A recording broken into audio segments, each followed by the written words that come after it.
Welcome, everyone, and thank you for joining us for tonight's program, which addresses the nuclear ambitions of two problematic nations, North Korea and Iran. Leading this discussion is Ambassador Christopher Hill. I'm Claire Noble, the program manager for the Vail Symposium. On behalf of Chris Sable, our executive director, Dale Mosier, our board chairman, and the entire Vail Symposium board, welcome. The Vail Symposium got its start in 1971, and shortly thereafter coined its motto, convening locally, thinking globally, which has served us well now for nearly 50 years. And while we cannot get together tonight in the incomparable Vail, Colorado, we're so grateful that you've decided to convene with us online tonight. A few program notes before we get started. At the bottom of your screen, you'll see an option for Q&A. That's how you'll communicate with tonight's speaker. I'll monitor the Q&A and share your questions. Please keep them as concise as possible. Tonight's program will run until 7 p.m. It is being recorded, and you'll be able to find that recording on our website. Our sponsors for tonight's program include the Town of Vail, the Vail Daily, Vail Resorts Epic Promise, and the Antlers at Vail. And our virtual programs are underwritten by Alpine Bank. The summer season is underwritten by Cindy Ingalls and Leela and Walt Misher.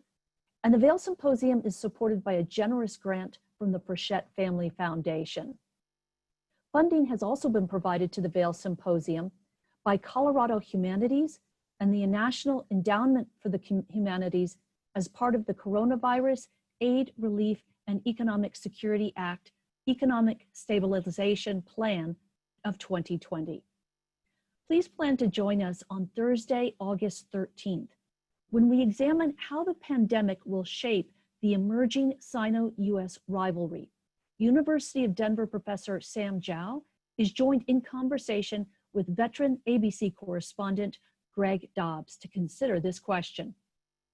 Ambassador Christopher Hill most recently was the Chief Global Advisor at the University of Denver Global Engagement, the Dean of the Joseph Corbell School of International Studies. He's a former career diplomat, a four-time ambassador nominated by 3 presidents. He was ambassador to Iraq, Assistant Secretary of State for East Asian and Pacific Affairs, and lead of the US delegation to the 6-party talks on the North Korean nuclear issue. Ambassador to the Republic of Korea, ambassador to Poland, ambassador to the Republic of Macedonia, special envoy to Kosovo, Special Assistant to the President, Senior Director at the National Security Council, and he's the author of Outpost, Life on the Front Lines of American Diplomacy, a memoir. He's also a monthly columnist for Project Syndicate. And we can't thank him enough for agreeing to participate in this program. Ambassador Hill, I will turn things over to you, and when you're ready for audience questions, I will be able to share those with you. And again, to our audience, a reminder, use the question and answer option at the bottom of your screen to insert any questions or comments you have for tonight's speaker. Hello, Ambassador Hill. Hi. Hey, it's great to be here, at least virtually. I mean, I have spent some wonderful time in Vail, and you know, I miss it. I think along with many other people, but you know, we'll get through this at some point. Today, President Trump predicted we'll have a vaccination by election day. Even if it doesn't happen on election day, one does get the sense that there's progress on this matter, and that you know, we'll see something in the coming months. But in the meantime, we'll just continue to do these virtual meetings, and we have to thank the inventors of this Zoom technology for making this all possible. So I'm speaking about a subject that I'm not sure Chris and the others planned it this way, but this is an extraordinary day to be talking about nuclear weapons, because of course it's the 75th anniversary of the bombing of Hiroshima, followed 3 days later by a bombing of Nagasaki. And I think it's something that I don't mean to say it's some kind of secular day of atonement, but it certainly is something where I think people need to give some really serious thought to the seriousness and the dangerousness of these weapons and what can be done about it. It is interesting as one reads the articles about this week about Nagasaki and Hiroshima, the degree to which people even understood at the time that these were very special weapons and that there is an issue of morality in developing them, much less using them. I must say, I'm a strong believer in judging people by the times in which they live, not by a kind of presentism. And certainly when you look at the ravages of World War II, I think you can understand Harry Truman's dilemma and why he went ahead with this. But in any event, as we went into the 1950s and 60s, people understood the utter danger of these weapons and the need somehow to control them. I think the major effort was, of course, the Non-Proliferation Treaty in the 1960s, a treaty that essentially laid out who were the countries who somehow, in this unfair world of ours, who were going to be the countries that were actually somehow sanctioned or allowed to have nuclear weapons. And of course, the United States was one of them, and they happened, frankly, to correspond to the UN Security Council permanent members. But there were also big questions about how do you convince countries that have the capabilities to make nuclear weapons, how do you convince them that they shouldn't be doing that and they should do other things? And of course, one of the key questions or key issues addressed in the Non-Proliferation Treaty was not just the issue of proliferation, which is there, but also the issue of civil and peaceful use of nuclear weapons. You recall the famous program that John F. Kennedy had, Atoms for Peace. I mean, people saw nuclear power as a real possibility for solving the energy crisis, for even at that time people were thinking about the environmental issues of continued coal use of hydrocarbons. So it was understood that this is nuclear power is quite an extraordinary asset if you can tame it, but there had to be some rules of the road in terms of developing nuclear weapons. So over the years, remarkably, given the track record of these international agreements, the Non-Proliferation Treaty didn't do so badly. To be sure, it's been violated by a number of countries. And to be sure that it hasn't been perfect, but it has essentially kept the number of nuclear weapon states pretty low, in fact. Obviously, at the time they were doing it, China had just joined the club. Of course, later on, India and Pakistan joined. It's widely understood that Israel is also a member of the club, and of course, more recently, you've had a couple of other countries which, in no way, shape, or form, should be countries that one would think should be nuclear weapon states, and that's of course North Korea and Iran.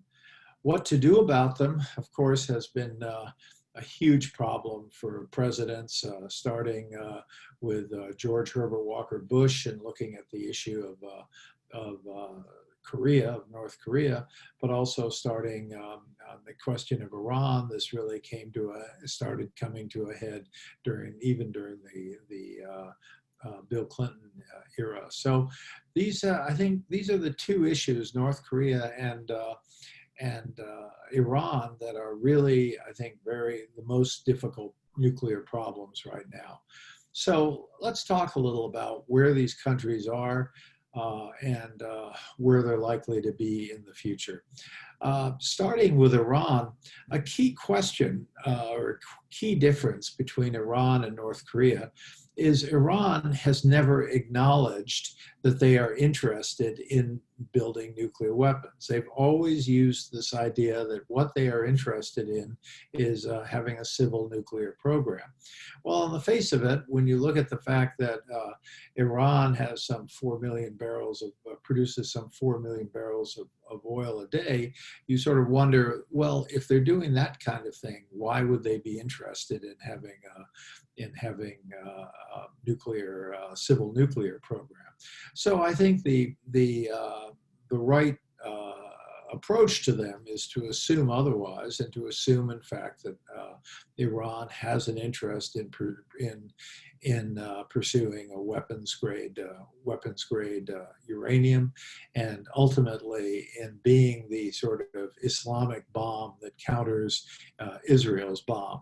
Well, I think, as we all know, and this was made very clear to Americans as we went through the Iraq war and other developments in the Middle East, that not every Sunni country really is prepared to accept Iran's leadership as an Islamic state, an Islamic republic, nor are they prepared at all to accept the idea that Iran should somehow have a nuclear weapon, that this nuclear weapon will be the Arab world or the Islamic world's reaction to Israel.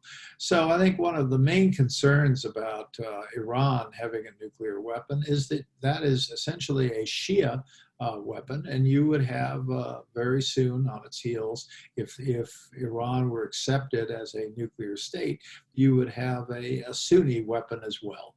Now, of course, Pakistan is a Sunni country, and they can argue, well, we're the Sunni, we've got the nuclear weapon, and they have made that argument. But I don't think the Arab world accepts Pakistan any more than it would accept Iran as a somehow having a nuclear umbrella. So I think the real concern is if Iran were allowed to get away with having a nuclear weapon, certainly the Arab world would be next, and perhaps in the form of Saudi Arabia. So I think there's a lot to be very much concerned about there. Iran has not only had success in using centrifuges and in developing a uranium enrichment program, but there's signs as well that they have done work on the other way to get a bomb, which is through plutonium, through using a nuclear reactor. I should stop and I should pause for a second and explain that most countries that have developed nuclear weapons, including our own, are countries that have used both technologies, that is highly enriched uranium as well as plutonium. And amazingly enough, the two bombs that were dropped, one in Hiroshima and one in Nagasaki, Hiroshima was a uranium bomb, Nagasaki was a plutonium weapon. So it's quite unsurprising that as countries pursue nuclear weapons, they go through both technologies, and certainly there's a sense that Iran has done that itself. So the U.S. I think was prepared to negotiate, but to be sure, the whole issue of Iran in U.S. thinking is a particularly traumatized one. I mean, the Brits, the French, the Germans, Russians, the Chinese, they said, okay, let's get on with this. Let's have some discussions with the Iranians. Let's see what can be done to dissuade them from this path. But the U.S., I think, has had some special issues with Iran. And those go back, of course, to the hostage taking of American diplomats, and the fact that, I mean, Iran really, in its policies toward the U.S. has really had the effect of changing our own politics. And so it's a particularly difficult subject for many Americans. Now, the Iranians would shoot right back and say, look, what about us? Because back in 1954, your CIA, your Central Intelligence Agency, was actually staging a coup and bringing these essentially overthrowing the king and bringing in the Shah of Iran. So it was quite there's been a lot of sort of back and forth between the U.S. and Iran. So it wasn't really until the end of the Bush administration that the U.S. began to participate in this process with the other countries, with the so-called P6, the P5 rather, the Brits, the French, the Germans, the Chinese, and the Russians. Germany is interesting that they're in it because, of course, they're not in the Security Council, but they're an interested country. They have a lot of business dealings with Iran, and they are really a force to be reckoned with in any kind of negotiation. Without kind of going through the recent history of it, it was a very tough negotiation, but ultimately it was agreed that there would be that the U.S. and others would relax the sanctions against Iran, and most importantly for Iran, take money that had been frozen from Iranian bank accounts going back to the late 1970s and make those funds available to Iran. And in fact, that's why you often hear that the Obama administration, during which this all took place, that the Obama administration paid the Iranians a lot of money. In fact, these were funds that were originally Iranian and funds that had never been given back to them. So the idea was, of course, to somehow slow down the development of the Iranian nuclear program and have a situation where Iran sort of saw this as not all bad to be back in the international community, and that it certainly wasn't worth pursuing a nuclear program if the price of that was to be sanctioned and shunned by the rest of the world. So that was kind of the proposition that was thought to be workable with the Iranians. Well, needless to say, there are a lot of Americans who opposed any kind of negotiation on this, and President Obama ultimately, in reaching an agreement with Iran, was not prepared or not able really to take the international agreement to the Senate for ratification, as you would any normal treaty. In the U.S. Constitution, a treaty needs to be ratified by 2/3 of the Senate. So you had a situation where he knew he couldn't do that, so he made it essentially an executive agreement. That is, he signed it, but it did not involve the Senate. Well, this, I think, created a lot of problems with the with the senators, especially on the Republican side. And one of, I think, the key factors here was that the Israelis were very concerned about this agreement with Iran and very concerned that somehow the U.S. was kind of going back to a closer relationship with Iran, the kind of close relationship we had with Iran under the Shah in the 1970s. And so, in fact, it wasn't just the Israelis who were worried about this. The Saudis were especially concerned about this. The Saudis hadn't been as concerned about Iranian nuclear developments as they had the idea that Iran is kind of playing in their sandbox, so to speak. So we saw during the Iraq War, where the upshot of the Iraq War was to overthrow a Sunni regime, which was under Saddam Hussein, not necessarily a friend of Saudi Arabia by any means, but nonetheless Sunni, like the Saudis, and replace it with a series of Shia regimes, which are for many Saudis anathema to Arab interests. And those Shia regimes would have a naturally closer relationship with the Shia regime under the Ayatollahs in Iran. So the whole JCPOA, the Joint Plan of Action, where these parties agreed with Iran to have inspections, to freeze development of their programs, to ship out any fissile material already developed. All of these issues, I think, ran afoul of kind of regional politics and the fact that the Iranians really were held in such low regard by their Arab neighbors, and that their Arab neighbors simply, and Israel as well, were not prepared to see sort of normalization with Iran, which was essentially what was on the table. So this has continued right through to the present day. President Trump, of course, one of his big actions, early actions, was to remove the U.S. from the agreement and to say, and in effect, to reimpose sanctions. This was done over the course of some months, even over a year. But some of the other countries were simply not accepting of this. The British said, please don't do this, Americans. We've made some progress with them. This is all that we've got on the table.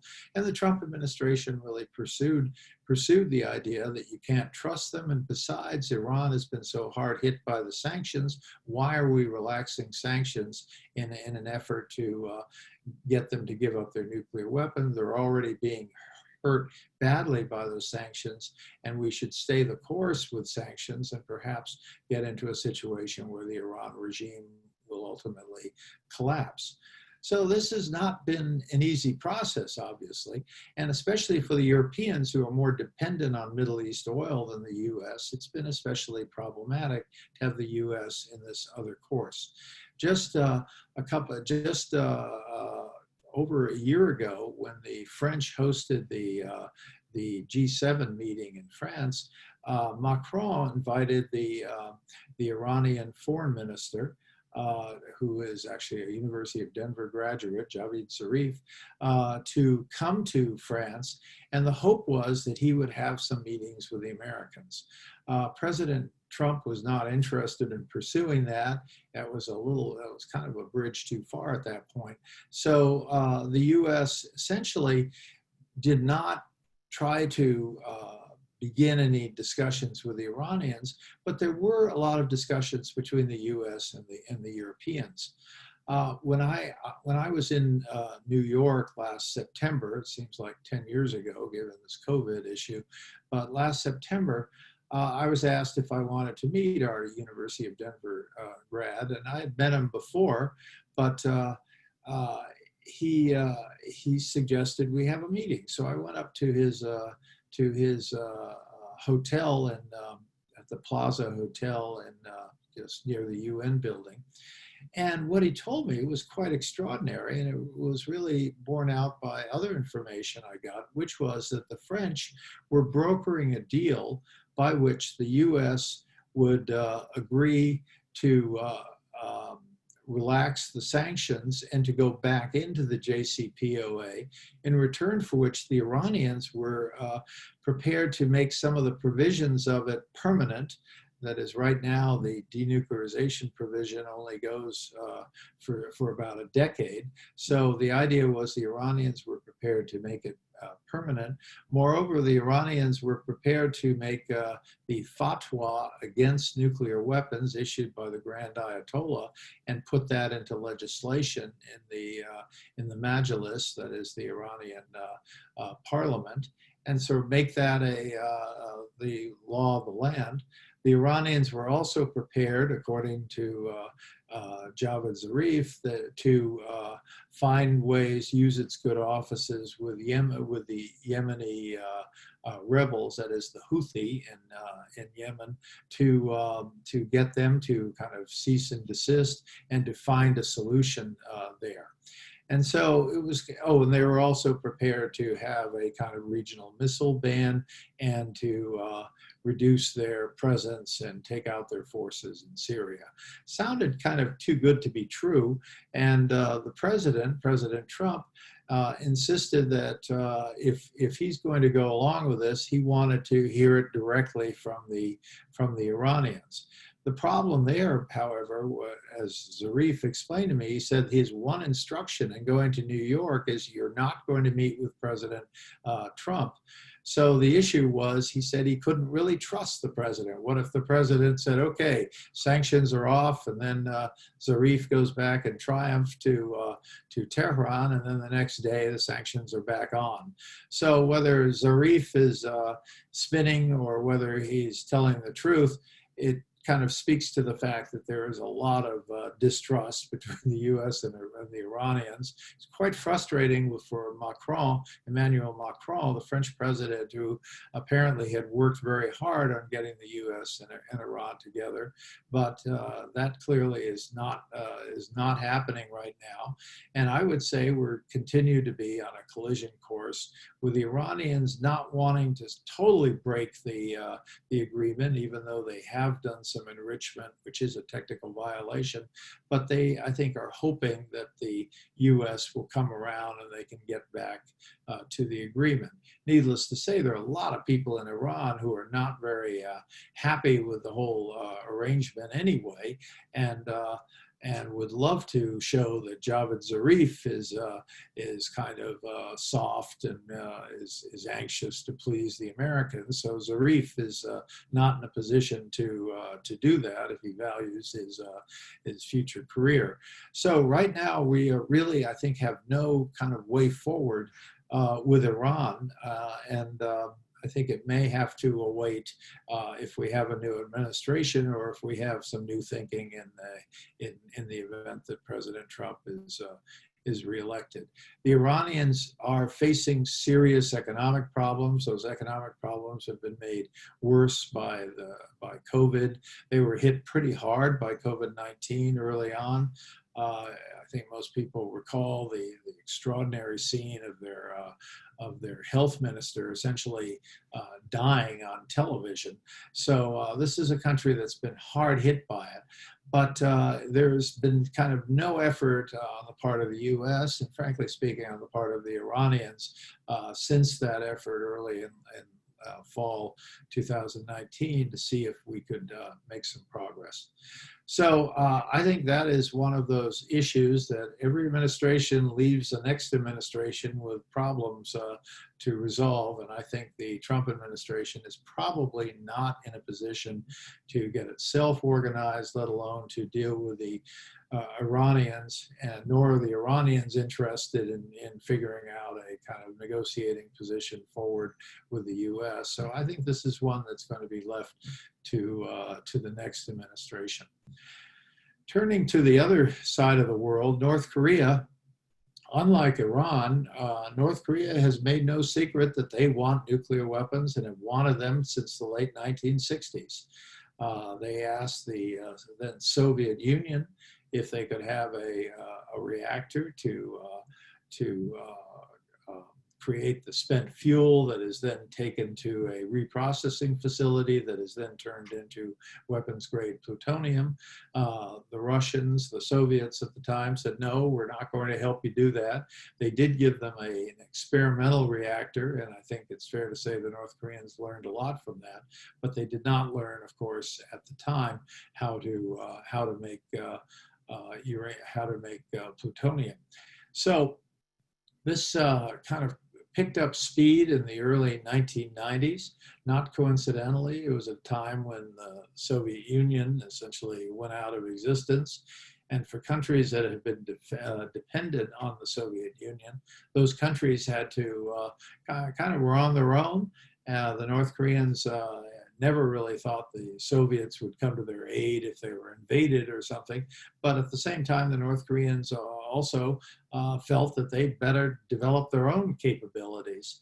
And so they went ahead and they developed these reactors in Yongbyon, which is the facility about 2.5 hours outside of capital city, and they've continued to work on this. During the Clinton administration, they made a lot of progress in terms of getting the North Koreans to freeze it, getting the North Koreans to agree to a plan where they would have so-called light water reactors, which are reactors that are more difficult to divert to military use, and that the North Koreans would get their civil nuclear program, but would not get their military nuclear program. So that seemed to be working until at the end of the Clinton administration, it came to light, mainly through intelligence circles, intelligence sources, that North Korea was making purchases of equipment that was very consistent with having clandestine uranium enrichment program. So on the one hand, they had a plutonium program, and that's pretty easy to see. You have a satellite fly over the reactor, and you see some smoke belching out of the reactor, and you know the thing's working. But a uranium enrichment program, much harder to do, can be underground, and you really don't know a lot about that.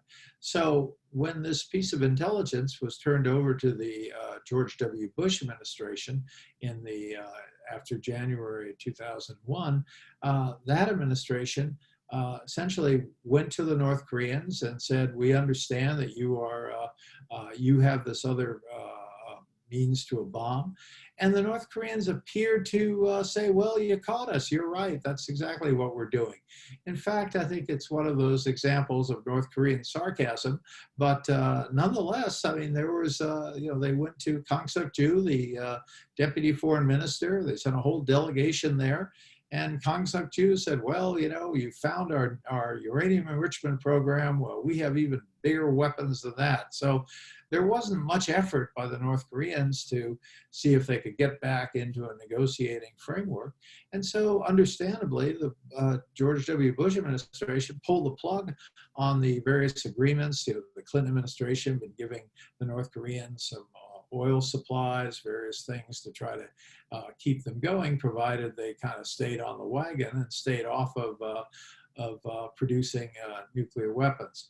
Well, the problem was that went on for some 4 years, and in the meantime, North Korea had perfected their capacity to turn spent fuel from a reactor into plutonium, and there was no brakes on it. There was no international supervision. The reactor was just working ahead. So the North Koreans began to build up a stockpile of plutonium. And of course, meanwhile, they were developing missiles. In fact, there was an article today about how they're continuing their long-range missiles. It had become a kind of clear and present danger. All the stuff about Iran was sort of in the future. The stuff about North Korea, though, was kind of in the present. So at a certain point in 2002, 2003, President Bush met Jiang Zemin, the Chinese leader, and President Bush said, "Look, we can't solve this." And the Chinese said, "Well, we can't solve it either." And they agreed that maybe if we both tried to work on it together, if we cooperated with the Chinese, maybe we could make some progress, and maybe we could bring in some other countries in the region. As someone who had spent a lot of time in Korea earlier on, I was very aware of the kind of oddness of the U.S. Diplomats informing the South Koreans of what we were talking about with the North Koreans, and getting on an airplane at the airport and going off to meet with the North Koreans somewhere, usually in places like Switzerland or some other place in Europe or somewhere, and then coming back and kind of debriefing the South Koreans. Well, the Koreans, at the time, President Bush said to Jiang Zemin, we need to have the other countries involved. And so that was the idea. Well, let's bring in Russia. They certainly know a thing or two about North Koreans. Let's bring in the South Koreans. Let's bring in the Japanese as well. So they ended up with something called the six-party talks. Well, it was a good format, in my opinion, because it sort of ganged up on the North Koreans. We had 5 countries, none of which, including China, wanted to see North Korea develop nuclear weapons against North Korea.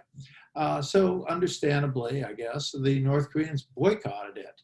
So it became China's job to kind of coax the North Koreans out of it. And there were times where the Chinese threatened to stop any trade with North Korea unless the North Koreans actually decided to attend the talks. But frankly, they didn't do much until 2005, the second term of the Bush administration. And at that point, President Bush asked me if I would handle this problem. So actually, through Condoleezza Rice, she gave me the good news, which was to be Assistant Secretary to Asia, one of the fun jobs in the State Department. But the bad news was, as Assistant Secretary, you get double-hatted as the head of the U.S. delegation to deal with the North Koreans. Well, it wasn't fun, it wasn't easy, but we did get them finally to shut down the reactor. We got them to accept international monitors again. We got them to bring in we provided some support to them, some humanitarian assistance, including this heavy viscosity fuel oil to keep some of their factories going. But heavy viscosity fuel oil doesn't get their tanks going. So it was for us, it was an arrangement by which the North Koreans had agreed to finally stop producing plutonium. We got them to disable it with the idea that it would take 5 years or more to ever put get the nuclear reactor going again. But we had these lingering concerns about the fact that the North Koreans had never explained what these purchases were of this specialized aluminum, which we felt could only be used for centrifuges, for spinning centrifuges. So I took run after run at the North Koreans on this. You know, could you have started a program and then stopped it? Did you start something, find that it wasn't worth it, left it aside? What, you know, I tried very hard. It's a very hard target. We don't have really good intel. So, and as I mentioned earlier, you could see a plutonium reactor from outer space. It's much harder to see the possibility of a uranium enrichment set of, say, 200 centrifuges. You might be able to tell something by why in that rural area are you seeing a draw on electricity? What could possibly be causing that? Maybe the fact that they're running 200 centrifuges, issues like that, very difficult to figure out. But anyway, to go through my time there, the four years in the second Bush term, what we did was we got them to definitely shut it down, to disable it. We even got them to blow up the cooling tower. But, and we got them to share records. So what was interesting was what they produced from the Yongbyon reactor was pretty much what we thought they had produced. People always say, how many weapons do they have? Well, it's a question of if you have 36 kilos of plutonium and each kilo, each plutonium weapon needs 4 kilos, then you know kind of more or less what they've got in terms of numbers of weapons. But we don't know their weapons design, and they wouldn't share it with us. Ultimately, as we went to 2008, the North Koreans were sharing less and less. Whether this was because their leader, Kim Jong-il, had become Kim Jong-very ill at that point, and we clearly weren't getting answers. It's hard to say. But certainly by the end of 2008, we kind of turned it over to the Obama administration. The Chinese continue to be helpful, but never to the point where they were able to get things better than we were. And I think the Obama administration spent a great deal of effort with the Chinese to try to get the Chinese to do more. I think that's the right approach, but sometimes it's not easy, especially when you have an overall deteriorating climate in the US-China relationship, which is what we have now. I think President Trump, when he came in, he looked at this issue and he thought he could maybe talk to the North Koreans about this and sort of convince them that he was going to be a friend and they'd be much better off without nuclear weapons than they would be with them. Well, this went through the issue of meeting them in Singapore with the result that it was pretty clear the North Koreans had not really prepared for that meeting very well. But one thing that I think was very worrisome was the fact that President Trump came out of those meetings with Kim Jong-un and said something to the effect that I understand the North Koreans consider our troops to be a threatening to their interests. And in thinking out loud, President Trump suggested that perhaps he would be prepared to take US troops out of South Korea. Well, needless to say, that's a huge problem for many reasons, not the least of which is essentially ceding all of US interests in that region to the Chinese. But it was especially problematic because it's pretty clear the North Koreans are trying to create a situation that through their nuclear program they can create a situation where the U.S. doesn't want to stay. And I think that is a key reason why they have continued to aim many of these nuclear weapons right at the U.S.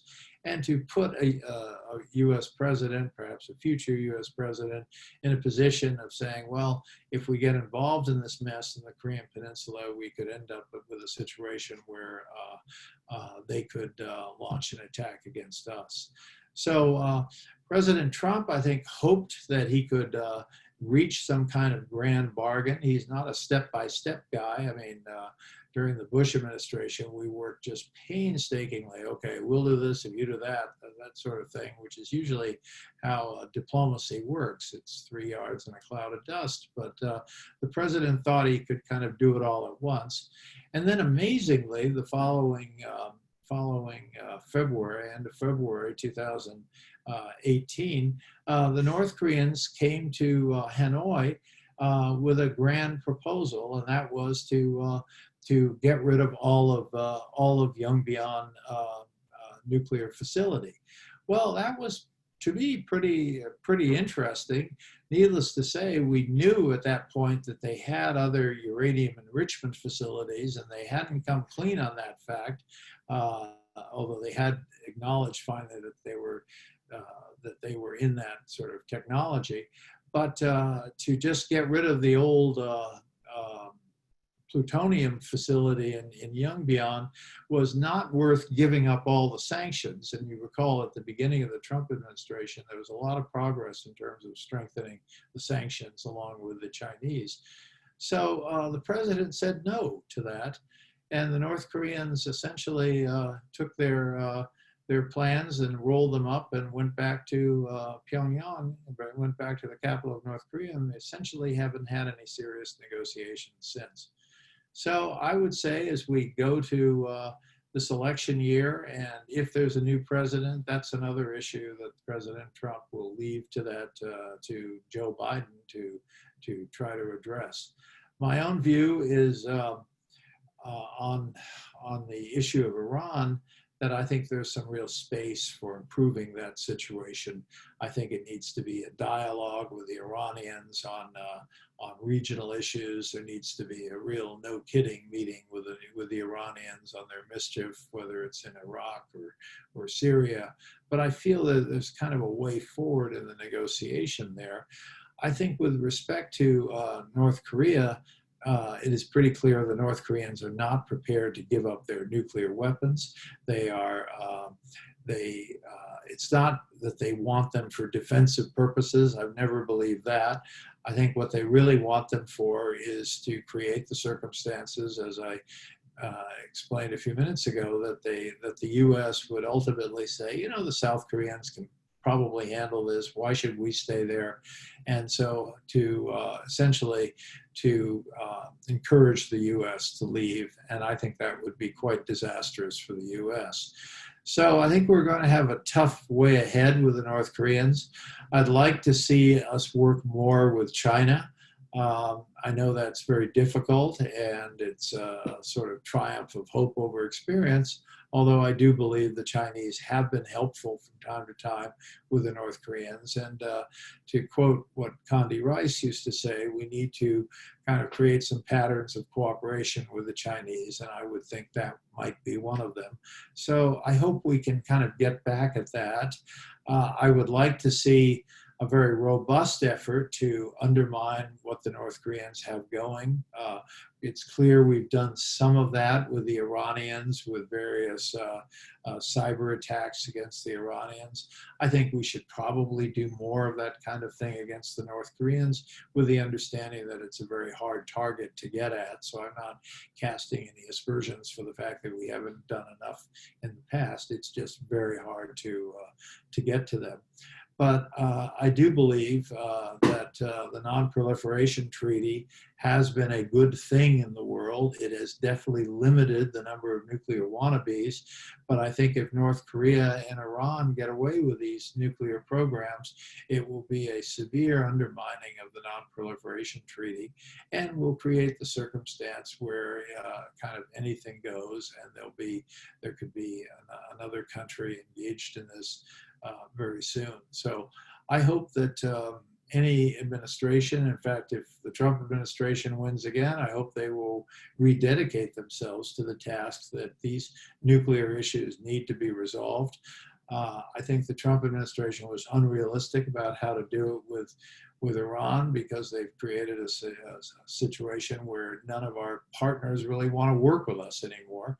And I would like to see more sort of work with other partners in North Korea. I don't like to see it only done by the US, but it's a fact that the Trump administration has not valued the relationships with allies as much as, for example, I would. So I would like to see I'd like to see more effort there. One other point: yesterday at the Aspen Institute Security Forum, John Bolton was speaking, and it was again one of these Zoom issues. So I raised my electronic hand, and when I was announced, Bolton kind of smiled, because he's had nothing but rather bad things to say about my effort to negotiate with North Korea back under the Bush administration. But I did ask him, I said, do you think that President Trump will want to pull US troops out of South Korea? And Bolton said in a second term, he would definitely want to do that, and he would hope to get from that some kind of rapprochement or some type of better situation with North Korea, but he's prepared to pay the price of pulling US troops out of South Korea. And then he added that he's also prepared to do that in NATO, and he thinks that that would be the end of NATO. My own view, needless to say, if that's what the president wants to do, I think that would be very bad news for our country. But my own view is that the better way to handle these nuclear wannabes is to gang up on them and to work with our allies and find areas where we can work with them and put aside various petty squabbles. And I can't think of a better area to work with them than with countries that want to develop weapons of mass destruction. So it's a work in progress, to be sure, but it's been fun to share some of this with you, and I'm happy to go to some questions. Thank you.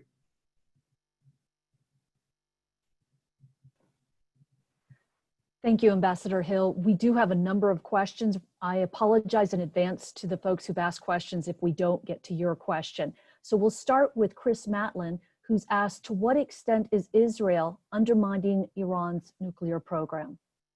I think Israel has been very active against Iran. I think they've used various cyber attacks. I suspect, I don't have inside knowledge of this, I suspect there's been cooperation between the US and Israel on making it more difficult for the Iranians to have these nuclear programs. And I would like to think that the Iranians understand that this is likely to continue, and if not strengthen, and that Iran might want to figure out how to get back to a situation that they had in the JCPOA. Since you brought up the JCPOA, we have two questions around that, so I'm going to try to combine them. Michael has asked, would the Iranian nuclear agreement have been more acceptable if it had not conceded to the agreement's end after 10 to 15 years? And what was the rationale for that concession? And then Mr. Gottesman has asked, did the Iranians violate the agreement of the JCPOA? On the second question is, no, I don't think they have. I think there have been some technical violations, pretty small stuff, but generally they've held to it, and I think that's certainly the position of the UN watchdog authorities. However, on the first question, why didn't they make the agreement go beyond 10 to 15 years? And I can only say, as someone who's negotiated these things, you always go in with your maximum position, but so does the other guy, and you meet somewhere in between. I have no doubt that our negotiators didn't want to have the 10-year time clock working, and would have liked to have it open completely. But the Iranians, they have a lot of people who didn't even want to stop enriching. So I think, like a lot of things, it was a painful compromise. And I don't like to second guess the negotiators because I'm sure they tried. Um, and it's just, you know, you're talking to someone who wants the opposite thing that you want. So you're not going you know, you never have a moment, or I've never had a moment where the other guy hits the side of his head with the palm of his hand and says, oh, now I understand. I agree with you completely. We'll get rid of them completely. It just never happens. It's all just a slog. So what is interesting, though, is Javad Zarif, who, you know, real good guy, but sometimes he tries to make you feel he's even a better guy than he is, was suggesting to me last September that they would be prepared to do away with that time frame. And if that's true, I think it's a good idea. But I'm not sure the Trump administration is quite got the stomach for dealing with the Iranians right now. So Mark Slatkoff has asked if there's a breaking point in the Iranian nuclear program that would cause the Israelis to act with its nuclear power. Well, I think if, you know, these are threshold countries, and I think if the Iranians were to pass that threshold and actually test, I think Israel would have to respond. And I'm not saying respond with nuclear weapons, but respond militarily if there was a situation where Iran actually tested. Now, you'll have to ask the Israelis that. I can't speak for them. But to the question, I think Israel could not stand around and have Iran test the nuclear weapons. Testing is a very serious thing. And it's something, by the way, the North Koreans have done. So there are probably some other things. And if I were the Israelis, I'd be really looking at that Iran nuclear program with a magnifying glass to see if there's anything we can do to slow it up. Anytime you can throw, you know, put some sugar in the gas tank or throw a wrench in the spokes is probably the right thing to do. So I once told the North Koreans, I said, you know, you have a future where we will come after you. We will come after you anywhere you are. If you open a bank account on the moon, we'll get Elon Musk to make another spaceship and go to the moon and shut down your bank account. We will just make your life a living hell. That's the reality of it. And you North Koreans have to decide whether this is what you want for your future. And I really believe that. I do not believe we should say, well, we gave this the junior college try. We should give up. They're never going to give up their nuclear weapons, so we're wasting our time. I do believe in the proposition that they could have a better future without nuclear weapons than they do with them. So Rosie Casey is asking about Macron's role in trying to facilitate an agreement with Iran and the US, and whether or not that highlights the deterioration of relationships between the United States and some other international actors. She says France seems to be emerging as a facilitator, as does Canada in some circumstances. So who do you see as emerging as an effective new convener and mediator? And is this the way forward? Well, it does not make me very comfortable to hear that it's Canada or France or something. It should be us. I mean, we've got the diplomatic horsepower. We know how to do this stuff. And by the way, to people who say, oh, Americans are not very good diplomats, that's not true. We're actually pretty good at it. And we've been good at it for quite a while. And when you look at what we've set up in the world and these international organizations that to a great extent have worked to extend our reach, to extend our influence, I mean, we've been great at it. There are times when you don't want to take the lead for whatever reason. So the way that should work is you talk to the French and say, okay, you make the approach. Here's what we think you ought to do. And the French say, well, how about this? And have a little negotiation, and they go ahead and take the lead on it. That's fine. But what I'm seeing right now is these countries like France and Canada are taking the lead because they don't think the U.S. is doing anything. And, you know, I mean, I'm very proud of our country. I mean, we've done extraordinary things in the course of our history, but we're not doing well right now.